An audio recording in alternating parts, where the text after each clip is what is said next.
की भारतीय लोकांना श्राप आहे, एक्सेप्टन्सचा श्राप आहे, तो ते गोष्टला मान्य करत नाही. पहिली गोष्ट. दुसरी गोष्ट, काही ना काही कारणांवरती ते जातात. ओके, याचा काही सेट फॉर्म्युला आपण लोकांना सांगू शकतो का? तुम्ही कितीही तंदुरुस्त असा पण तुम्हाला या टेस्ट करायलाच पाहिजे. Stress test is the best test for the heart. Treadmill test किंवा स्ट्रेस टेस्ट दरवर्षी तुम्ही करायला पाहिजे. आणि रक्ताच्या ज्या टेस्ट असतात यात lipid profile, blood sugar level, thyroid आणि लायपोप्रोटीन आहे. ह्या 4 टेस्ट मी ब्लडच्या रेग्युलर करायला पाहिजे, दरवर्षी करायला पाहिजे. आणि याच्यावर तुम्ही डॉक्टरकडे सल्ला घेतला पाहिजे.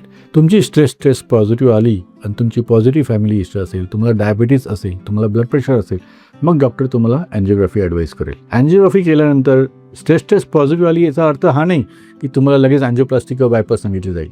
तुमची अँजिओग्राफी केली जाईल. अँजिओग्राफीमध्ये तुमचा ब्लॉकेज जर 70% जास्त असेल तरच तुमची अँजिओप्लास्टी किंवा बायपास सांगतील.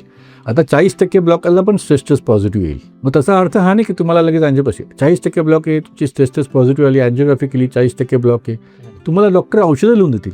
तो 40%चा ब्लॉक तुमचा लगेच 70% होणार नाही. जो 6 महिन्यात होणार असेल त्याला वेळ लागेल गोळ्या औषधामुळे. ती प्रोसेस, ब्लॉकेजची प्रोसेस स्लो करायला औषध आहे आपल्याकडे, त्याला स्टॅटिन्स म्हणतो आम्ही.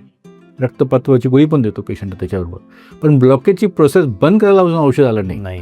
मग तुम्ही डॉक्टरला भेटून डॉक्टर तुमची सगळी हिस्ट्री घेतो आणि त्याच्यावर ठरवतो तुम्हाला कोणती गोळी द्यायची. त्या गोळीने तुमची ब्लॉकेजची प्रोसेस स्लो करता येते.